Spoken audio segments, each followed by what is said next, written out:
He built an empire and called her trash, until the woman he discarded rose from the ruins, carrying his child and escorted by a billionaire who saw her worth.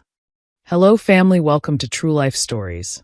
Please subscribe and leave a like for us, it means the world to us. Also share this video to your friends and loved ones and turn on post notifications so you don't miss future videos from us. Thank you as you do so. Sit back and relax as we dive into the story. The penthouse was silent, save for the distant hum of city traffic below and the rhythmic tick of an antique wall clock. Jonathan Stone's latest acquisition from a Parisian estate auction. Scarlett sat on the edge of the leather chaise lounge, one hand resting on her swollen belly, the other clutching a half-folded envelope she hadn't opened yet. Her feet ached. Her back screamed. Her heart, however, was the heaviest thing in the room. She glanced at the entrance just as the front door swung open with a dramatic push, followed by the echo of designer shoes clicking against imported marble flooring. Jonathan entered like a man stepping onto a stage, sharp-tailored suit, loosened tie, and the unmistakable scent of champagne and ego. He carried a phone in one hand, barely sparing her a glance. His other hand gestured animatedly as he spoke. "Yeah, Forbes wants a quote. Tell them I'll give them 10 minutes tomorrow, Max," he said into the phone, grinning as though the world existed purely for his satisfaction. It's not every day a guy closes a 9-figure deal before lunch.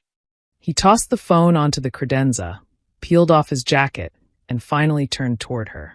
Scarlett smiled faintly, hopeful despite herself. "I saw the news. Congratulations, Jonathan." He blinked.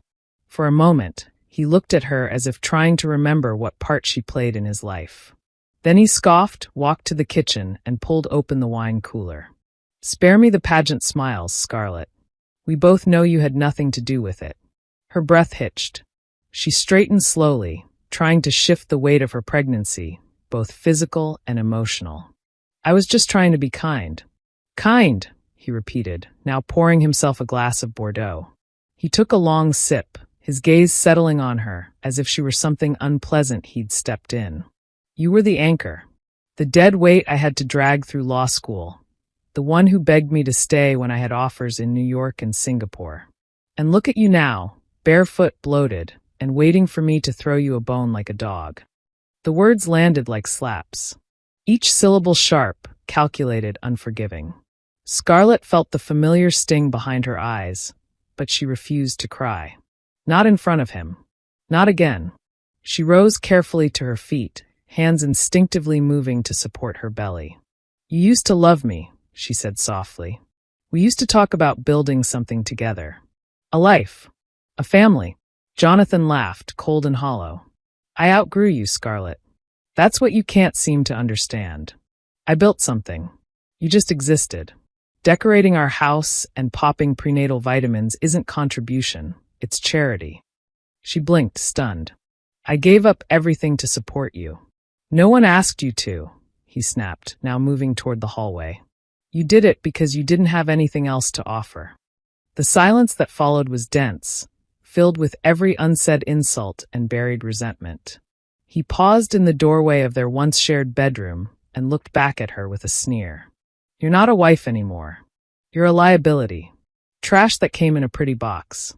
I don't need you now." Scarlett didn't speak. She couldn't. She could barely breathe. Jonathan disappeared into the bedroom, returning moments later with a duffel bag and a Rolex watch he tossed into it like loose change. "I'll be staying at the Langham. Don't call. Don't show up. Don't embarrass yourself." And then he left. Just like that. The door clicked shut behind him, and the penthouse fell into an eerie stillness. Scarlett stood in the center of it, trembling, one hand clinging to the back of a chair for balance. The weight of her child pressed against her spine, reminding her she wasn't alone. She was devastated, humiliated, but something inside her stirred, something buried beneath years of compromise and silence. It wasn't rage. Not yet. It was the first breath of clarity. The city wore a gray coat of drizzle that afternoon. The sky had forgotten how to be blue, and the sidewalks shimmered with cold puddles reflecting the blur of people too busy to look up. Scarlet pulled her coat tighter around her, an old wool piece that no longer buttoned over her growing belly, and kept walking. She could have turned around. She had considered it more than once. But something stubborn in her kept her moving toward the art exhibition on the Upper East Side. It wasn't the kind of place she belonged anymore. Not without Jonathan. Not with swollen ankles and second-hand boots. Yet when her old college friend Ella had sent her a last-minute invite with a gentle, "You need to get out," she couldn't say no. So here she was alone, tired, unsure of herself. But here, the gallery was an oasis of light and stillness. Abstract paintings and sculptures filled the minimalist space, all stark whites and bold strokes of color. The air smelled faintly of citrus and varnish. Soft jazz played from somewhere overhead, a sharp contrast to the chaos inside her. She wandered quietly, trying not to draw attention. Her hands rested gently on her stomach, almost as if shielding her child from judgment. Elegant guests sipped champagne, spoke in hushed tones about brushwork and symbolism. Scarlet moved between them like a ghost, half present, half broken. It was a canvas of a woman standing at the edge of a storm that caught her eye. Painted in muted grays and pale yellows, the figure stood alone, hair wild in the wind, her back straight. There was something defiant about her posture. Something familiar. "You see the resolve too, don't you?"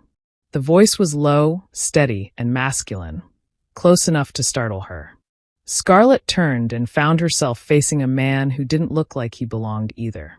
Not in a way that suggested poverty, but in a way that suggested power, had grown tired of performing.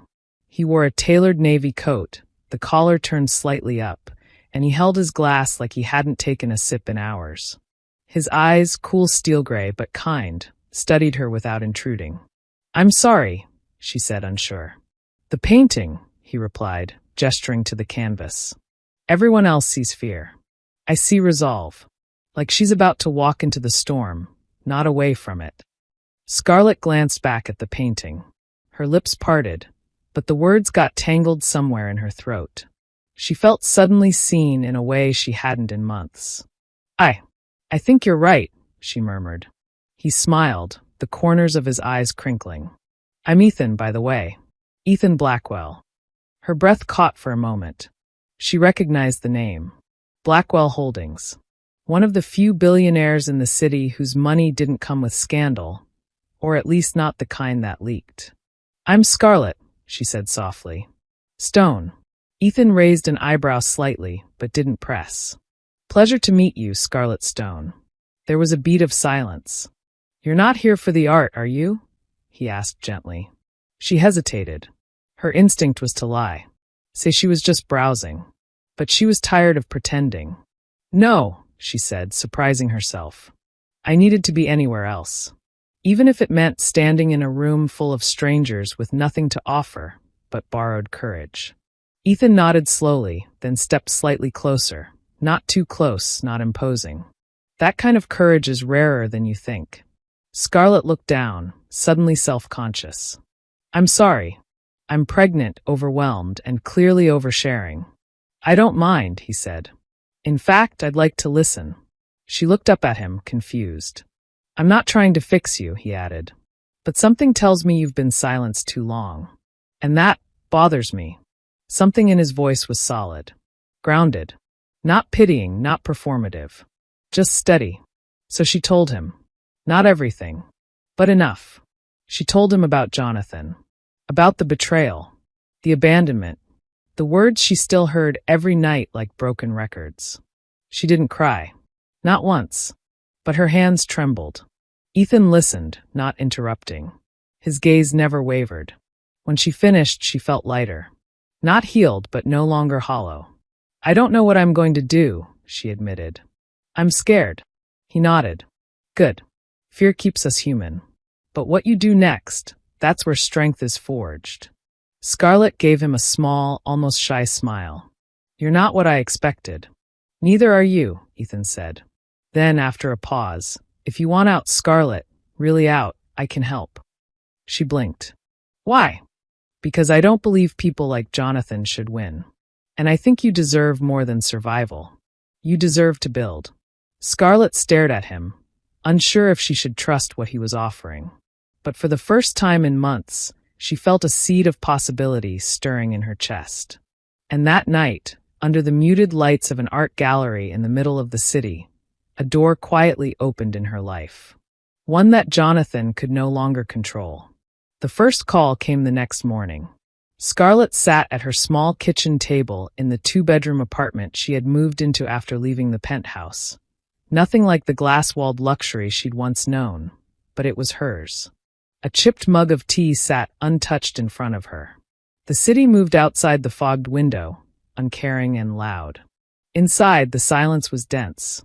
Her phone buzzed. Unknown number. She hesitated, thumb hovering.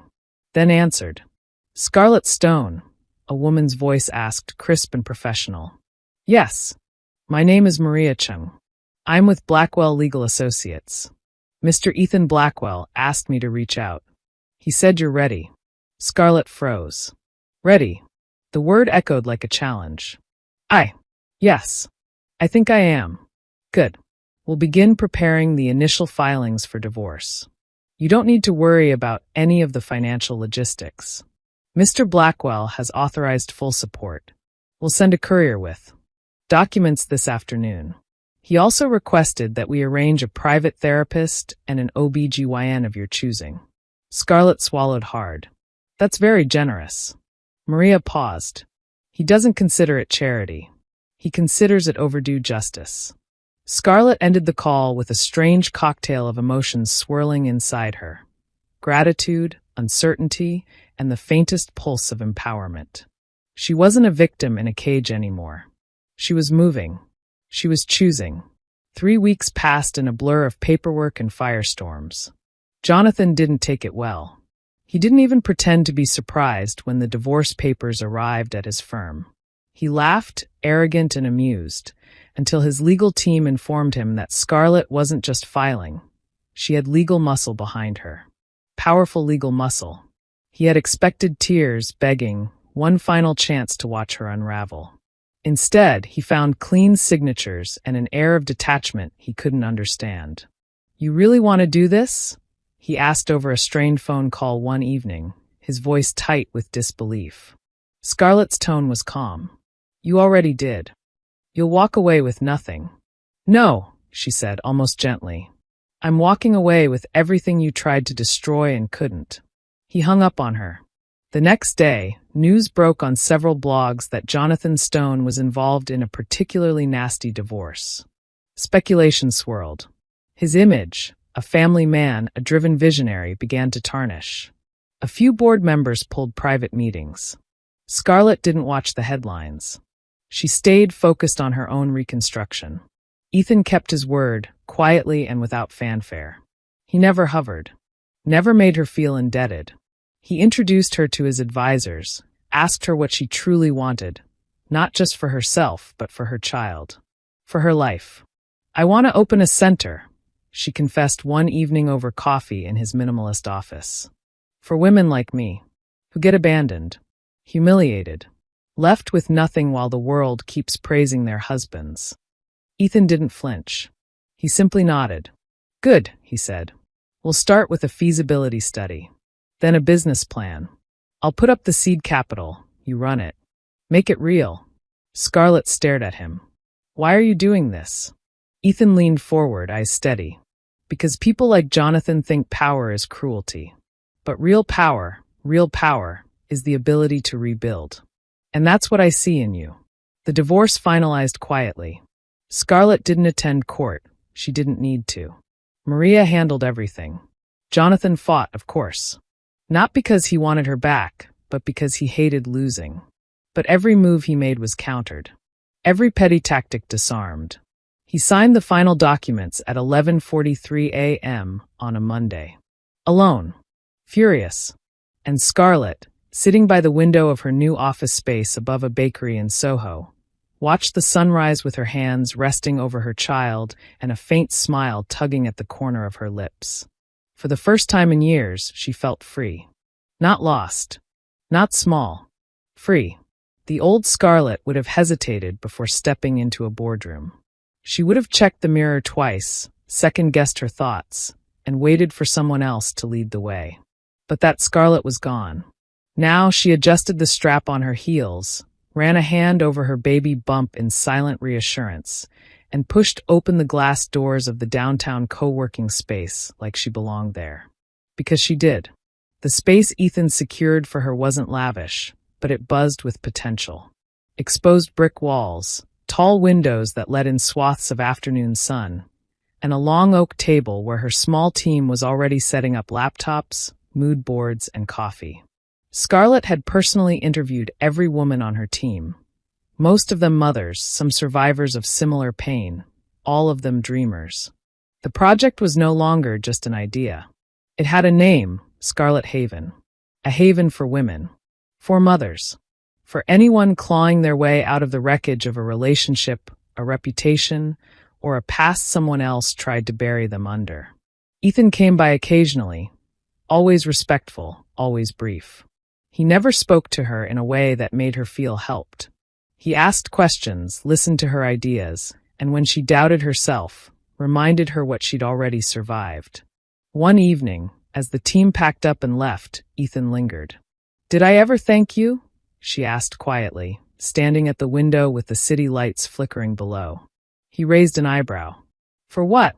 "For seeing me when I felt invisible." "You didn't need me to see you," he said. "You just needed a mirror that wasn't cracked." Scarlett looked at him, touched in a place too deep to name. "Still, thank you." Ethan nodded, then smiled. "Now thank yourself. You're the one who's doing the building." Weeks became months. Scarlett took business courses online, late at night with swollen ankles propped on pillows. She met with city health officials, investors Ethan introduced her to, and medical professionals who would become the backbone of the center's programs. There were days she wanted to collapse. Days she missed the ease of being a kept woman, of letting someone else decide everything. But then she'd remember the penthouse silence, the cruelty in Jonathan's voice, the way she had once folded herself into a smaller version to fit into someone else's success. Not anymore. The moment that changed everything came in the form of a speech. A last-minute invitation arrived, a panel on maternal health equity and entrepreneurial resilience. A speaker had dropped out. Would Scarlett Stone, founder of Scarlett Haven, be willing to take their place? Her hands shook as she read it.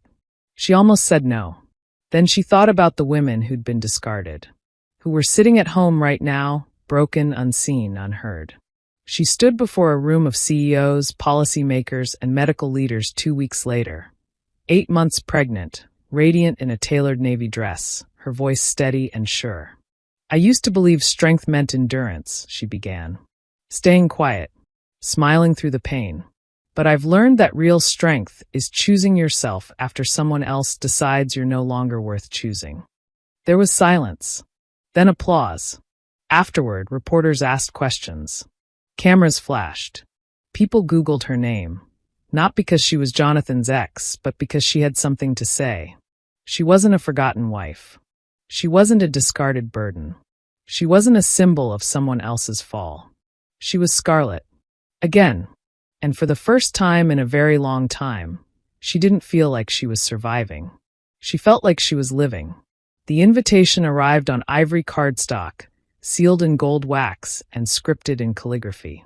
The Bright Futures Annual Gala. An event where wealth paraded itself and reputations were stitched together with applause and champagne. Scarlett stared at the invitation in her hand, her fingers brushing over her name. It was the same event Jonathan had once called the throne room of the city's elite.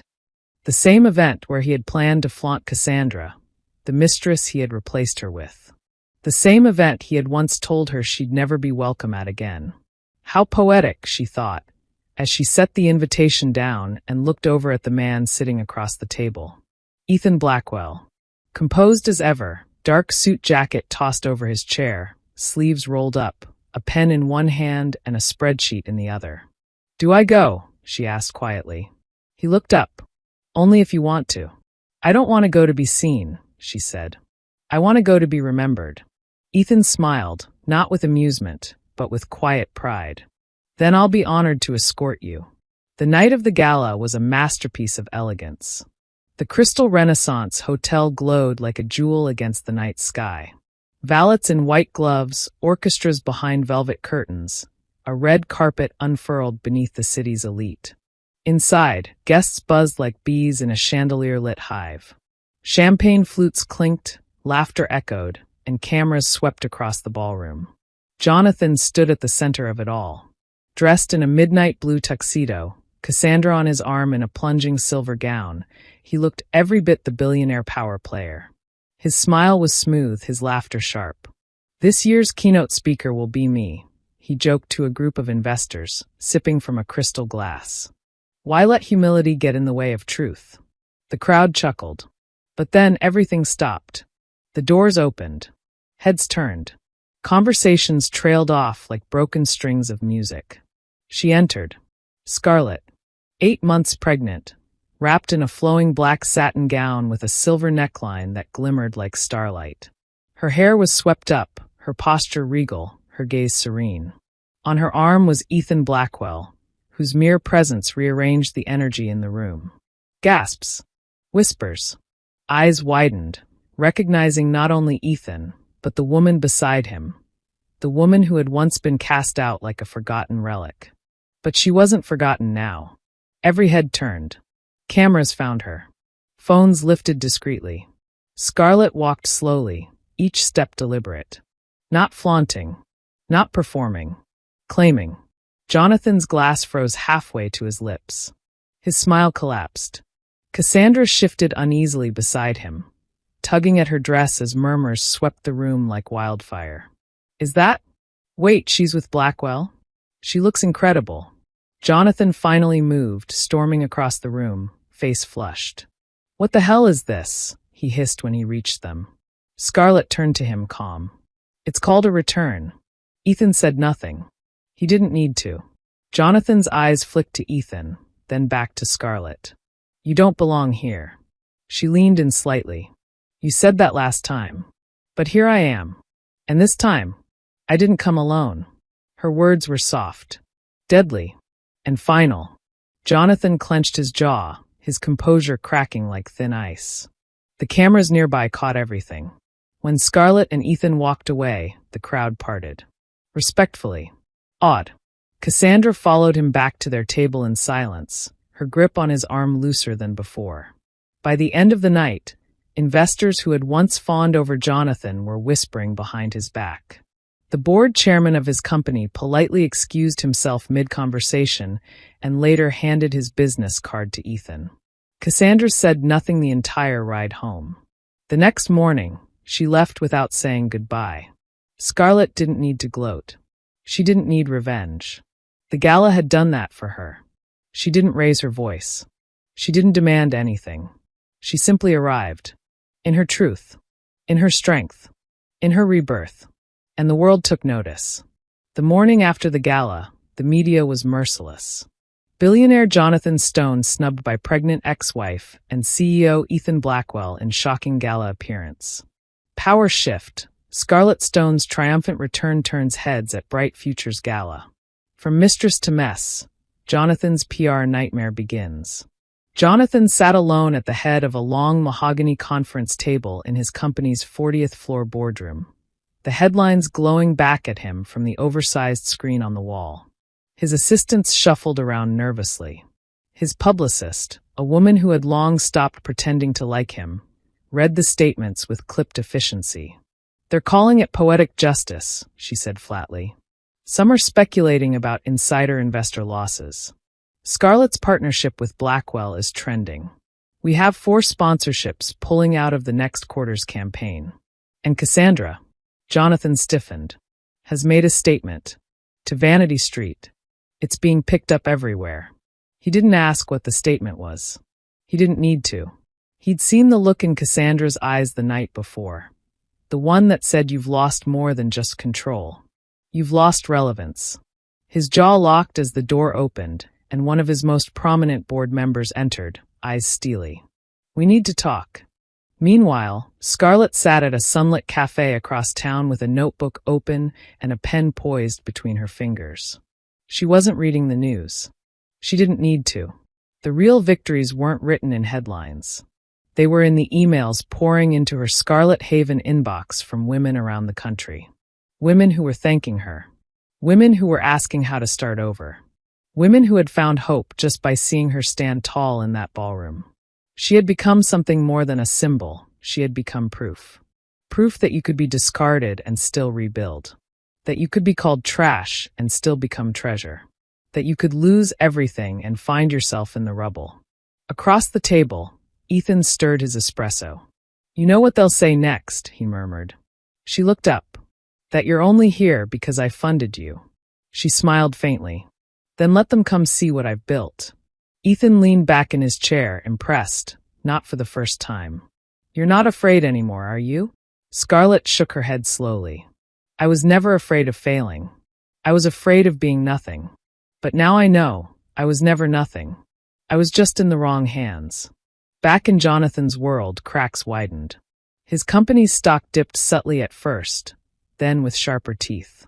Investors began asking questions, not just about his performance, but about his judgment.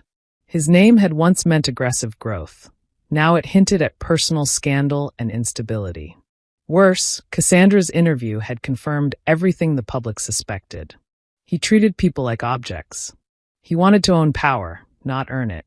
"I stayed too long. I'm not proud of that." She ended with a cryptic quote.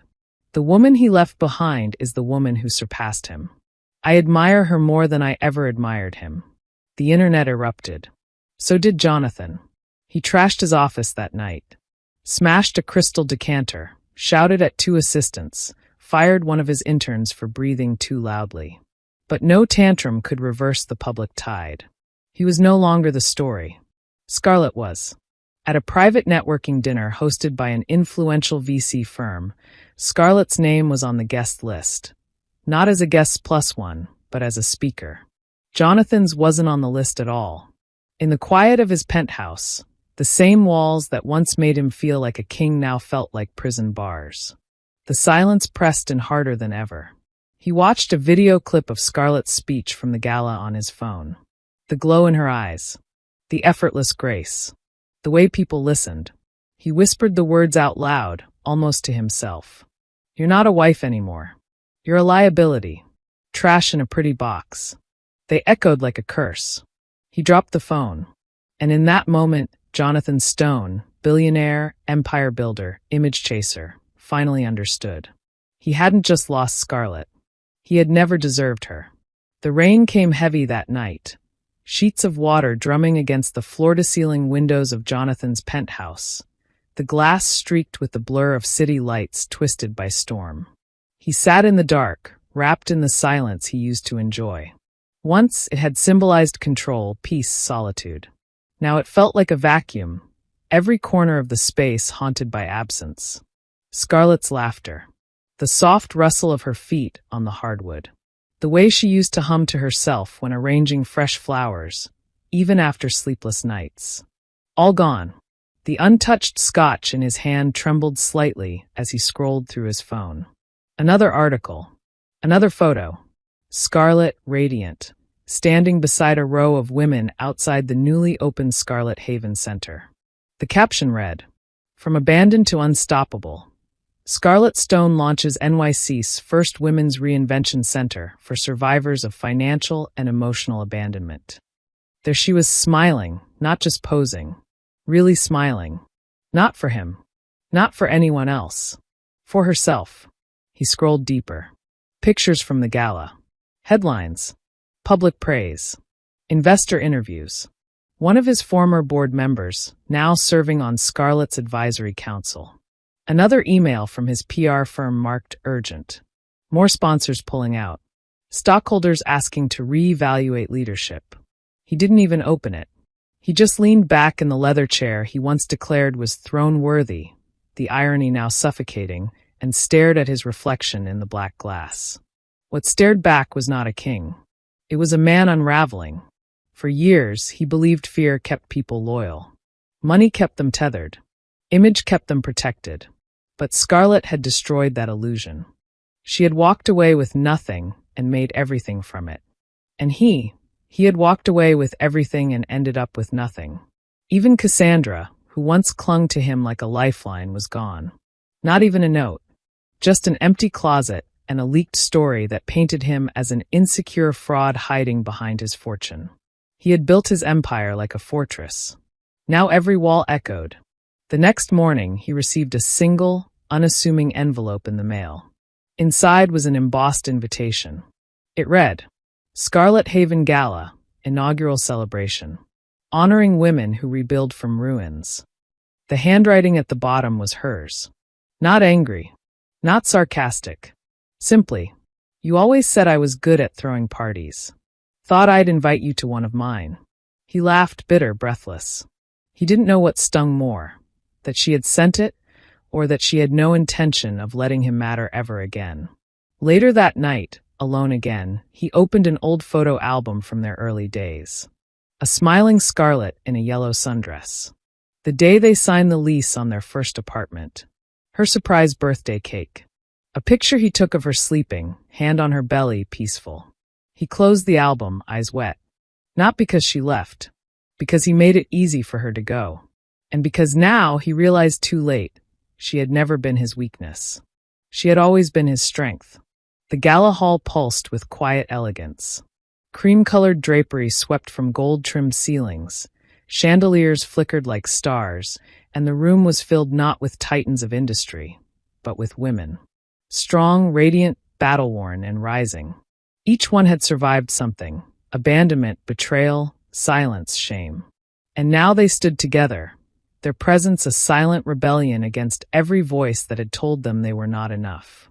At the center of it all stood Scarlet. No longer hidden. No longer carrying pain like a second skin. She was dressed in deep crimson satin. Fitting for a woman who had once been shamed for her name and now wore it like a crown. Her child, now several months old, slept peacefully in the arms of a close friend nearby. Her team buzzed with pride around the periphery, greeting guests, donors, survivors, and allies. Among them were city officials, healthcare leaders, therapists, and builders. People who had seen what Scarlet created and believed in it. Ethan stood at the bar, watching her with quiet admiration, sipping sparkling water instead of wine. He had never tried to claim her. He had simply walked beside her. And now he watched the woman she had become, untouchable, unshakable, undeniable. When Scarlet took the stage, the room fell into reverent silence. No music, no flash, just her, standing at the center with the soft click of her heels and the full attention of every soul in the room. She looked around, then down briefly at the notes in her hand, then folded them and placed them aside. She didn't need them. Her voice was clear, strong, steady. When I was left alone, I thought I'd never recover. I thought being discarded made me worthless. But worth isn't determined by who walks away. It's revealed by how we rise once they do. I was told I was trash. I was told I was a burden, that I'd never survive without the man who abandoned me. But I did. A few heads nodded. A few wiped tears. Scarlet Haven isn't just a building. It's a declaration that women do not have to be defined by their worst day or by the ones who walked away on theirs. We are not what was done to us. We are what we build from it. Applause erupted, but she lifted a hand gently. There was more. I don't stand here as a victim of a broken marriage. I stand here as the architect of a new future. Not just for me. For all of us. For every woman who has been told she's too loud, too soft, too much, too tired, too broken. You're not broken. You are becoming. This time, the applause couldn't be held back. The crowd rose to their feet. Not in pity. Not in polite encouragement. In awe. Ethan clapped with the rest of them, but he knew what no one else did. Scarlet's rise wasn't just a win for her. It was a crack in the system that had silenced women for centuries. Jonathan never attended, but he saw the speech. He watched it alone at his kitchen counter, in a penthouse that now felt like a tomb. The camera caught Scarlet mid-smile, holding her child after the event, surrounded by women who looked at her like a hero. He didn't cry. He didn't throw his glass. He just sat there, quiet. Because regret doesn't always come in fire. Sometimes it settles in like cold ash. Heavy. Permanent. And Scarlet? She didn't think of him anymore. Months later, Scarlet walked through the sunlit hallways of Scarlet Haven, greeting staff and new residents. The center was growing, plans underway to open locations in 3 more cities. A book in the works. A podcast. A scholarship fund. But most importantly, a legacy. Her child cooed softly in her arms as she walked past a mural painted by a resident artist. A phoenix rising from ash. Beneath it, a quote etched into the wall. She remembered who she was, and the game changed. Scarlet smiled. She didn't just remember who she was. She became everything she was always meant to be. We have come to the end of the story. I hope you enjoyed it. Leave a like and subscribe to my YouTube channel for more interesting stories.